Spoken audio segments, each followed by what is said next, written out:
Woe to those who call evil good and good evil, who substitute darkness for light and light for darkness, who substitute bitter for sweet and sweet for bitter. Will you turn with me to the 5th chapter of Isaiah? Isaiah is the first of the major prophets appearing in our scriptures, and prophets held the unique position in their worlds of proclaiming the truths of God to a people that was often too hardened to hear it. The prophet was a witness to a world that would rather trade repentance for wrath. The recorded messages of these mouthpieces of God provide for us today lessons in human history, timeless warnings even of our own wanderings, missteps, and injustices in our interactions, public and private, religious and political, social and economic. Now, I want you to know in Isaiah 5, the portion we're about to read, it has its own historical context. Make no mistake, it is about the nation of Israel. Nations, plural, if you want to be specific, for by this time the disagreement over who was king of God's people had resulted in the dividing of these people into two kingdoms, Israel in the north and Judah in the south. But this context, though it's nearly 3,000 years old, describes the moral failing of God's people that I think you will find relevant even today. As we read these words, do consider that the prophet stands out as something of a noble but sad exception. He's the leader who communes with God in the midst of a people who have abandoned him. He's a warning that the decline of a nation is a grief to the righteous remnant who do not participate in the deeds of the unrighteous. He's an example of the loyal servant, able to see even within his grief the stability and security and the sanctity of life in God. When the prophet speaks, society is either nearing or has already reached a turning point, a point of reversal, a point of replacement. Things are no longer as they should be. And in Isaiah 5, we're going to see, to begin with, this reversal in a poetic imagery. You're going to see a love song that hits a sour note. You're going to see the fruitless outcome from fertile ground. You're going to see God-ordained blessing thwarted by disobedience. And you're going to see disappointment where there should be delight. Isaiah chapter 5, verse 1. Let me sing now for my well-beloved, a song of my beloved concerning his vineyard. My well-beloved had a vineyard on a fertile hill. He dug it all around, removed its stones, and he planted it with the choicest vine. And he built a tower in the middle of it, and he hewed out a wine vat in it, and he expected it to produce good grapes, but it produced only worthless ones.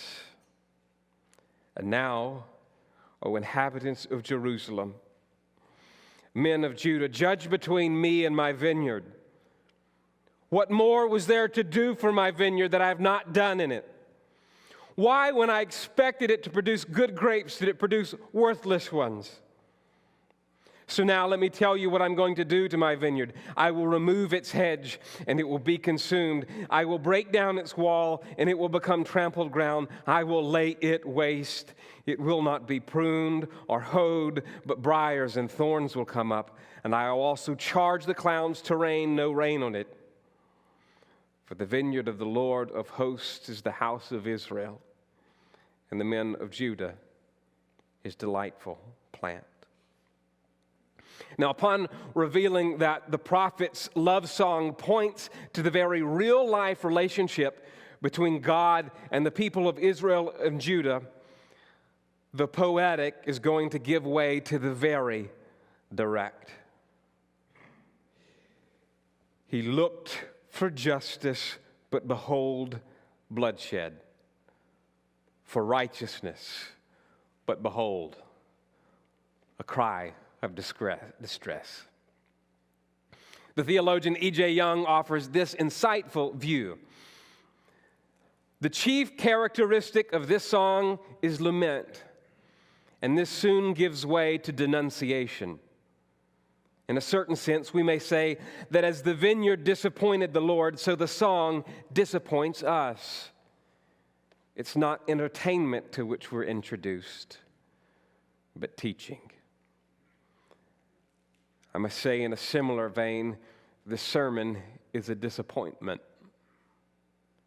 The third Sunday of January is acknowledged in many churches as Sanctity of Life Sunday, not just a way to bring before us the important acknowledgement of the source and therefore the sacredness of this gift we have of existing in the image of God, but because we, as did the people of the prophet's day, failed to honor life, failed to protect it for the most vulnerable. Sanctity of Life Sunday marks the anniversary of the Supreme Court decision in which abortion on demand became for us in the United States the law of the land. I look forward to the Sunday when that is not the case. Until then, I believe it the pastor and the church's job to proclaim with the prophet that we have struck the sour note, that we have rendered barren the fertile ground, that we have spurned blessing with disobedience, and we have secured disappointment where there should be delight. We've traded justice for bloodshed. And as the witness against our abandonment of righteousness, we've muffled the cry of distress before it could even take its first breath.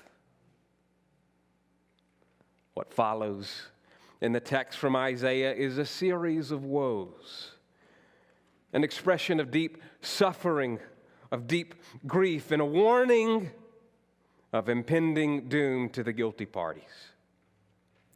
From the 6 woes that are presented in Isaiah, what I want you to see from each is a characteristic of cultural decline.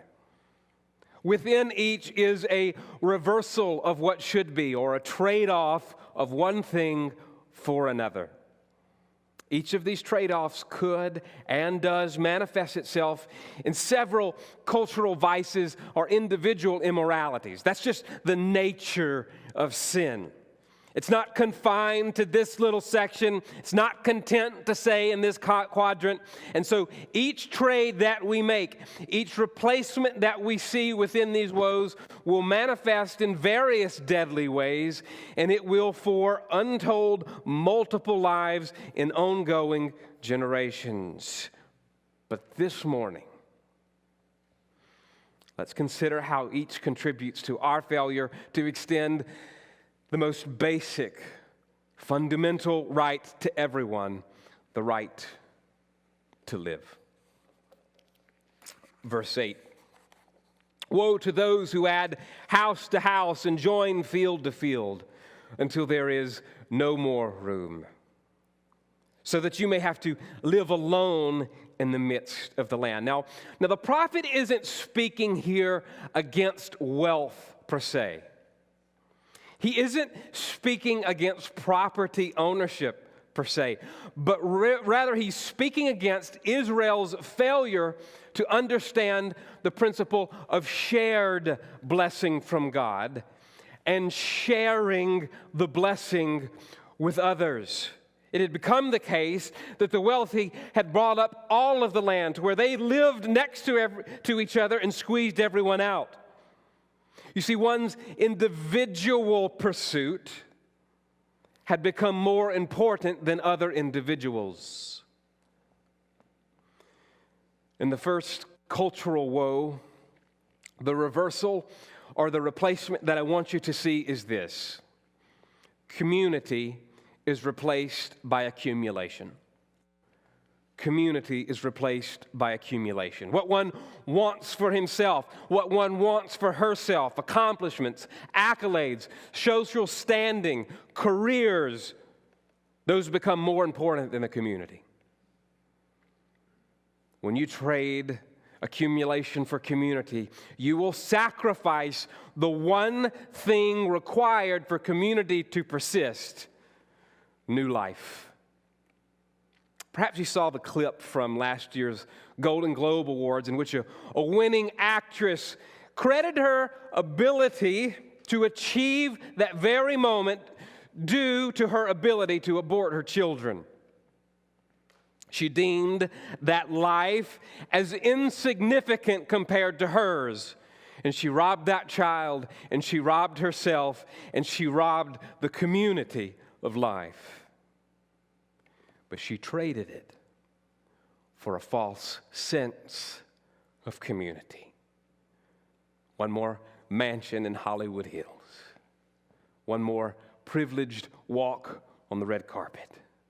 One more barren belly that fits well in a designer dress. Woe when community is replaced by accumulation. Verse 11. Woe to those who rise early in the morning that they may pursue strong drink, who stay up late in the evening that wine may inflame them. Their banquets are accompanied by the lyre and harp, by tambourine and flute, and by wine. They do not pay attention to the deeds of the Lord, nor do they consider the work of his hands. With this woe, this next characteristic of cultural decline that we see, the next trade is this: worship is replaced by entertainment. Worship is replaced by entertainment. The pursuit of an eternal God is replaced by the pursuit of empty pleasures. It's not that strong drink or staying out late or wine is evil. They're not. It's not that we can't host banquets and make music, but it is the case that all of those things lose their meaning outside of our sense and service to God. The realization that all of life's pleasures point to him. When worship is replaced by entertainment, we will fill our days pursuing pleasure in godless context. Our bodies and the bodies of others will become the means for a good time. And any intrusion into that life, and especially into our youthful existence, will have to be eliminated. Community is replaced by accumulation. Worship is replaced by entertainment. And thus we have violated the two great commands to love God and to love neighbor. Once that takes place, cultural characteristic number 3 occurs.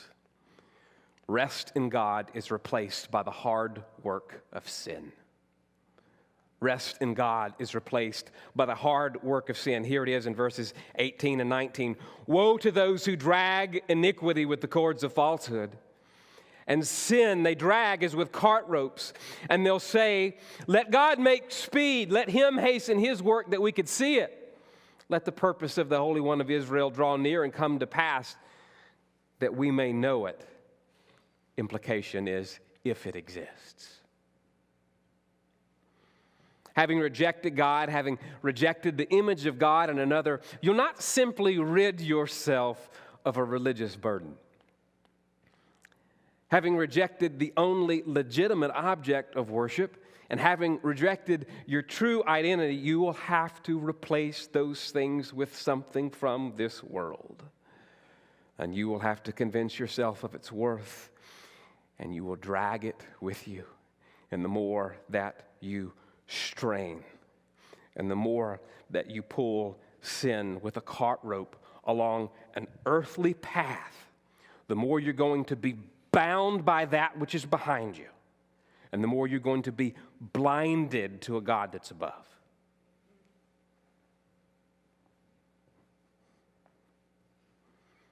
Rest in God is replaced by the hard work of sin. And with that blindness comes the next woe, the ultimate reversal, the complete substitution of opposites. Verse 20. Woe to those who call evil good and good evil, who substitute darkness for light and light for darkness, who substitute bitter for sweet and sweet for bitter. Reality itself is upended.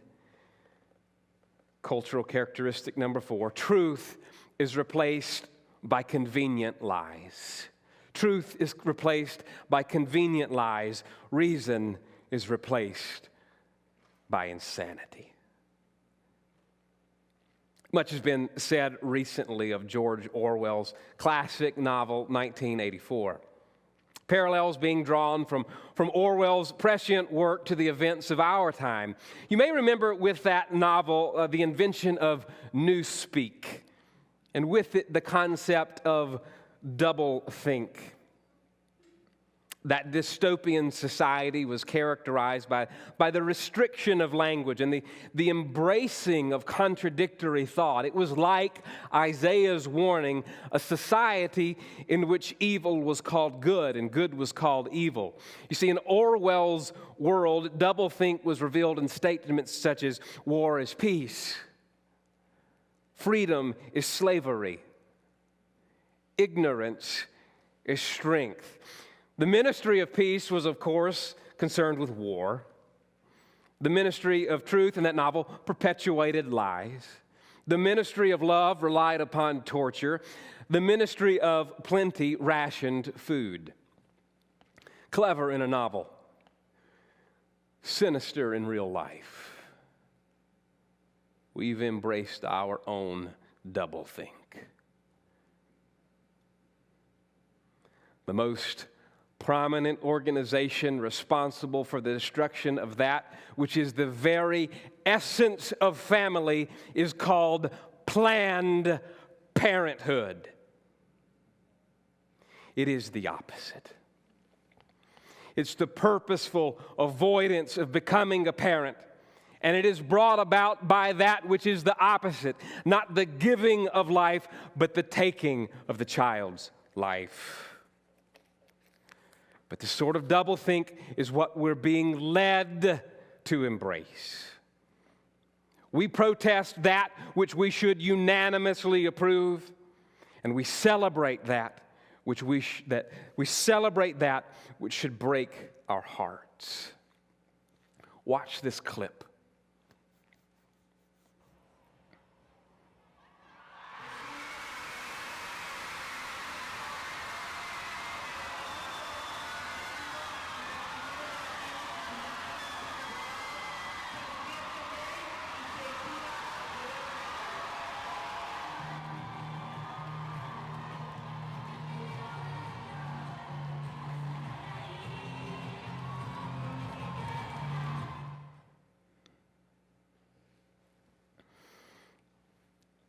Apart from the context of this sermon, where I ask you what you just saw, you might guess that maybe it was a crowd's reaction to a sporting event, maybe the reaction to some entertainer that just came on stage, maybe some major giveaway in which those in attendance had received some great gift. But what you just saw was the reaction from last year's crowd gathered just last month to hear the results of an Argentinian vote that just legalized abortion. Listen to the doublethink that follows from the Argentinian president. Quote, safe, legal abortion is now the law. Safe, legal murder. He went on to say, today we're a better society that expands women's rights and guarantees public health. Not the rights of the little girl whose body lies in pieces on a tray in a hospital. Not the guarantee of her health. And it's not just a problem in Oceania, and it's not just a problem in Argentina. It's America's problem. This week we inaugurate new leadership, one in which all elected phases are controlled by one party. And parties have stated platforms that we as responsible citizens should weigh. I'm sure that you've read it, but let me simply remind you that this is the platform that we voted for. I quote, We are committed to protecting and advancing reproductive health, rights, and justice. Every woman should be able to access high-quality reproductive health care services, including safe and legal abortion. We believe that comprehensive health services include access to reproductive care and abortion services, and they're vital to the empowerment of women and girls. Doublethink. Destroying a pregnancy is called reproductive health. Taking a life is called reproductive rights. And stopping the beating heart of an innocent child is called reproductive justice. But all is well because it's safe and it's legal. Destroying one's ability to become a mother is that which we've deemed vital to the empowerment of women and girls. Woe to those who call evil good and good evil, who substitute darkness for light and light for darkness, who substitute bitter for sweet and sweet for bitter. Community is replaced by accumulation. Worship is replaced by entertainment. Rest in God is replaced by the hard work of sin. Truth is replaced by convenient lines. And the fifth is this: wisdom is replaced by self-deception. Verse 21, woe to those who are wise in their own eyes and clever in their own sight. Now, I don't have time to outline the so-called wisdom and cleverness of the abortion machine. I've preached on them before, and I can make those notes in that sermon available to you if you want it. I can tell you what some are. Their bumper sticker false mantras go something like this: my body, my choice. You can't legislate morality. Abortion is a decision only for women and for doctors. It's just a clump of cells. A culture of accumulation and entertainment that rests not in God but works hard at sin, that lies to itself. It must validate these choices by its own self-declaration of wisdom, and it will have to twist it just ever so cleverly so as not to have the plain sense of conviction. Our last woe. Woe to those who are heroes in drinking wine and are valiant men in mixing strong drink, who justify the wicked for a bribe and take away the rights of the ones who are in the right. The last woe for the culture in decline is this: the hero is replaced by the playboy. The price we will pay and are paying of this great women's issue is that we lose not only part of what it means to be a woman, but also what it means to be men. When we unite as men and women, when we unite as co-image bearers, we understand God and one another better. When we separate, we will fail to see God, and we will destroy one another as we destroy ourselves. So men, you are called to channel and to wield your strength at the appropriate time. It means not impregnating a woman that's not your wife. It means encouraging women in our lives to choose life, which is much, much more than just a biological event, but it is a lifelong commitment to fatherhood and to family. It means educating yourself about the lies of both the entertainment and medical communities regarding what normal sexual and reproductive habits are. Quit destroying your mind and your soul and your current or your future wife with pornography. Quit passively allowing the women in your life to destroy their bodies and the bodies of their young children with pills and other so-called contraceptive devices. Learn what it means to be a good human.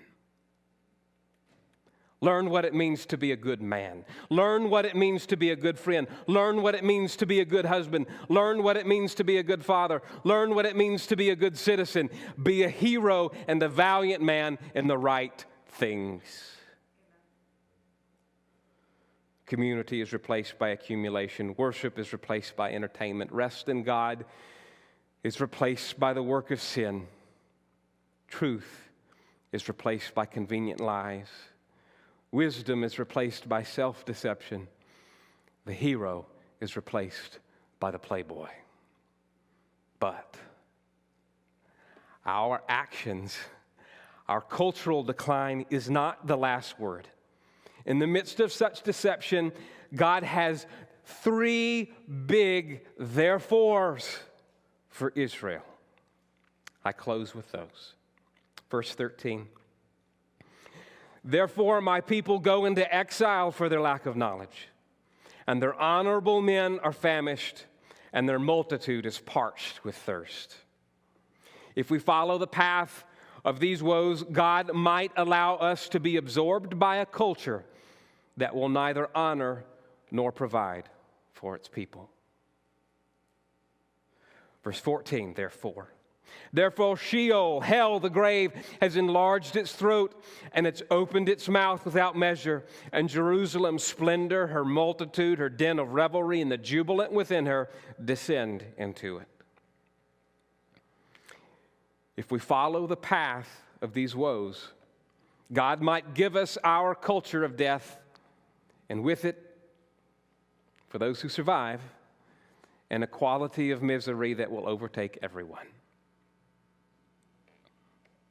Verse 24, Therefore, as a tongue of fire consumes stubble, and dry grass collapses into the flame, so their root will become like rot, and their blossom blow away as dust, for they've rejected the law of the Lord of hosts, and they've despised the word of the Holy One of Israel. For the nation that follows the path of these woes, that nation that promotes the destruction of life, might be itself permanently destroyed for rejecting God and His living word.